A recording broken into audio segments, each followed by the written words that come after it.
This is going to be an interesting one, Tim. More than half of Gen Z couples say they want a prenup. They want prenup.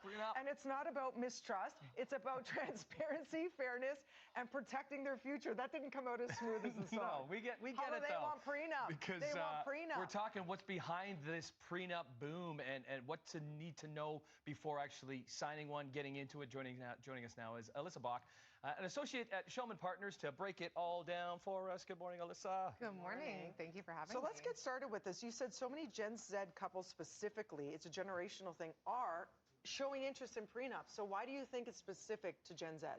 I think that a lot of the stigma associated with prenuptial agreements has gone away. People are more apt to talk about it, but also they want financial transparency. They want to know what things might look like. They want to make sure that their partner and them are on the same page. And so we're definitely seeing a spike in interest with that Generation Z in having these agreements in place. Yeah, because I'm Gen X, and I think prenup, I think, you don't trust me. Yeah, that's how we grew up, yeah, right?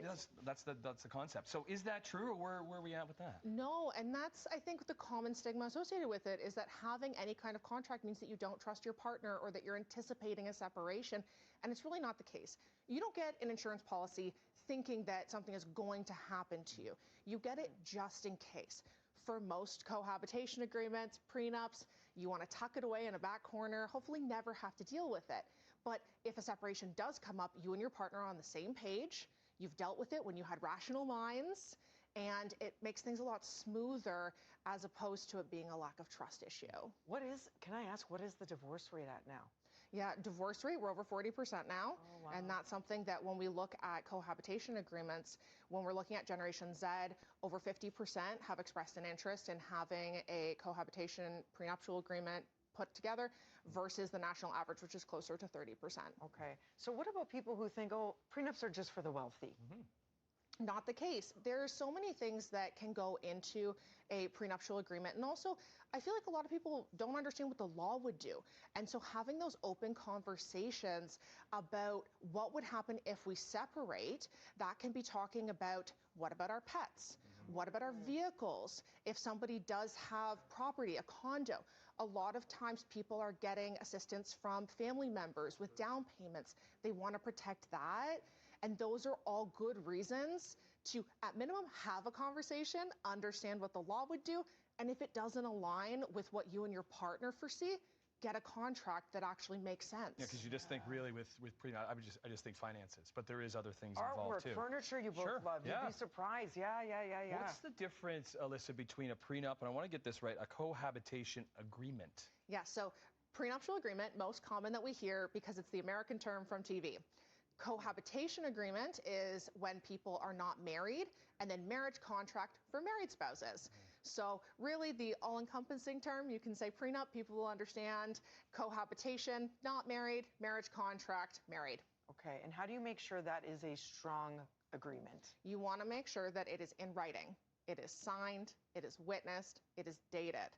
You want to make sure that you have full financial transparency, financial disclosure that is exchanged, and ideally you want to have independent legal advice for both you and your partner to make sure that everybody is on the same page and does understand what they're signing. You know what?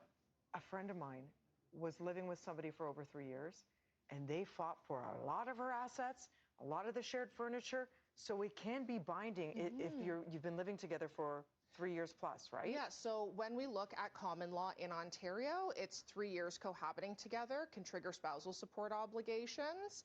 And then with property, even if you've only been living together for a year, there are certain claims that people can make if they've put financial resources into your property. Wow. And so definitely something that anytime you're living with somebody else, you're starting to maybe blend finances a little bit, have a conversation, talk to somebody, get advice on it, decide if having an agreement is going to make sense for you. How much educating are you doing when it comes to prenups or the cohabitation agreement? A lot. I find that the major part is with even at the consultation stage, that people don't understand what the law is going to do, and they go into it thinking, well, we're not married, there's not any kind of entitlement to property.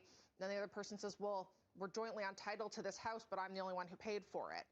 then you have to think, okay, well, what is that triggering? Sometimes when people are living together longer and they are commingling, or if they're getting married and not understanding that the assets in their name are not necessarily going to be just theirs anymore, that growth is subject to division. Oh my gosh, we've learned a ton, and we're just scratching the surface. Where do we get more info, Alyssa? So if you are looking for more information, you can visit the Shulman website, which is shulman.ca. Okay, thank you so much. Thanks, Alyssa.